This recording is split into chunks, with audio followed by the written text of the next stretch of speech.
for Geno right now, if you look at the giveaways that he's had the last few weeks, to me it's it's like a B minus.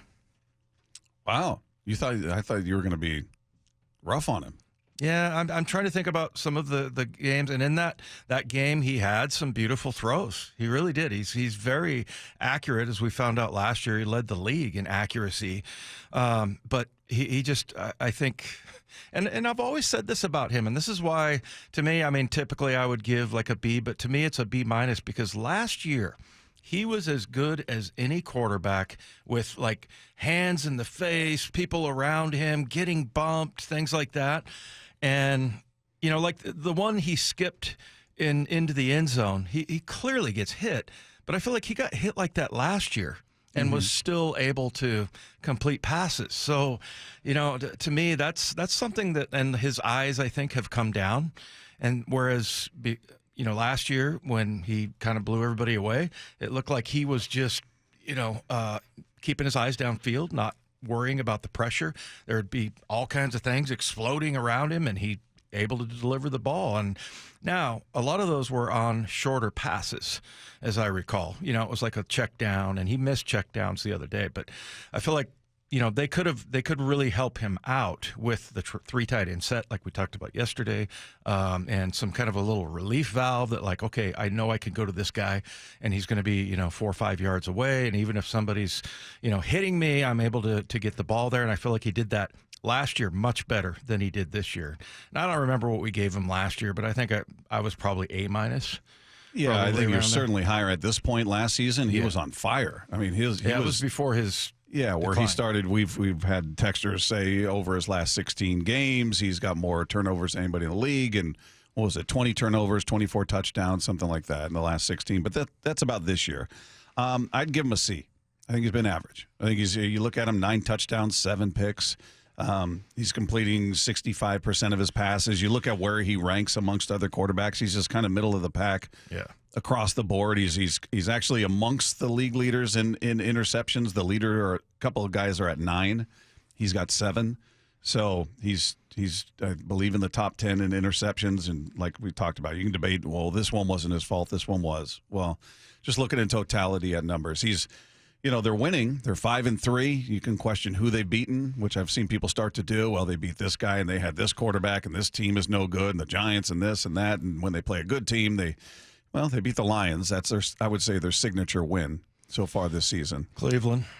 Yeah, but they had P.J. Walker. Yeah, but they're still, they don't have Chubb best there. Defense in the league. They're playing really well. I mean, you look at everybody in the AL North is going to make the playoffs if the AL North. We're talking football, Dave.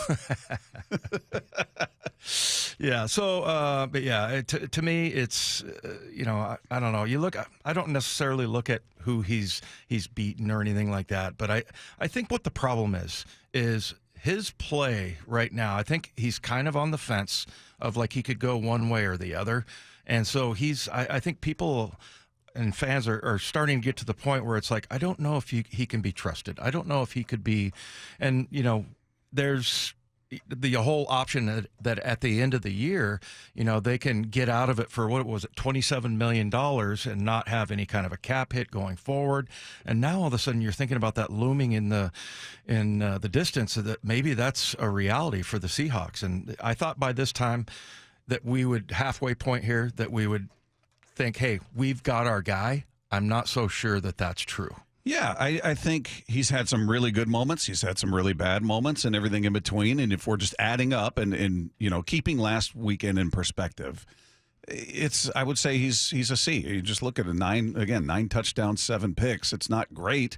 He's not crushing the team, but he's not doing what he did at the first half of last season. So to this point, I think he's average. And I think if one thing's been proven to this point is that it was, and we said this the whole time, it was fair to come into the season and question, is he the guy from last year? Is that who he is moving forward? What can you expect? And there were people that got mad about that. Remember, why are you hating on him? I was like, not hating, just saying, all right, who's the real Geno? Things kind of tailed off a little bit toward the end of last season. What's a fair expectation this season? And he's kind of making that a valid question. I think it already was, but I think we're seeing that now. So I would give him a C at this point. Now the running backs. This is a little different because they haven't gotten a ton of opportunity. I mean, they can only do what they can with the opportunities they're given. But what would you give the running backs Ken Walker and Zach Charbonnet? I don't know if you want to do just the group or if you want to do them individually. Yeah, I mean, what can you do for Charbonnet because he just hasn't, gotten He's had 32 total carries. Yeah. I mean, he's got a nice yards per carry average. He's got 170 yards on 32 carries. It's 5.3. He doesn't have any fumbles. He doesn't have any touchdowns. Yeah. I mean, to me, if you did it individually, it would go Williams. To me, I feel like Williams. I always call him that because he was number 9.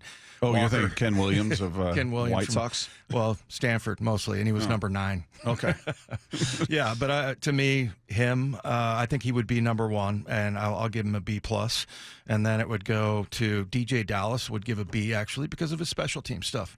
If you look at what he's done as far as return, the Seahawks last week going into this game anyway were number 2 as far as starting point.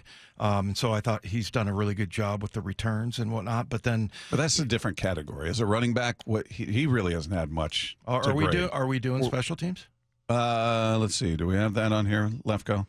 Did you go special teams? We could at some point. No, you guys don't really like special teams. I didn't see it because as a special teamer, I'd give him a B+. Maybe I think he's been really good on special teams. Talking about DJ Dallas as a running back, nobody's had a huge impact because they just haven't done it much. But he and Charbonnet just have not been given the ball much in the way of rushes. So yeah, and to me, Charbonnet is he's probably a B+ for me, and the reason why is because I love how disciplined he is. I was reading all week. He's a very serious young man, by the way. Charbonnet, yeah, we kind of got a feel for that in the interview that we did with him last week. And by the way, Dallas has only had 5 carries. Yeah, we can't grade him as a running back. No, it's not fair. Absolutely not. And I thought he would flash a couple of times and start to progress, but I think we know exactly who DJ Dallas is as a running back.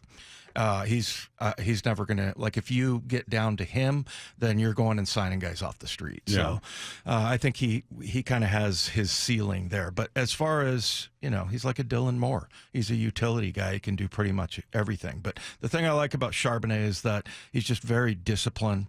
He's got a high average as far as per carry, 5.3 yards. I like that he is a bulldozer. So yeah, to me he would get a B+.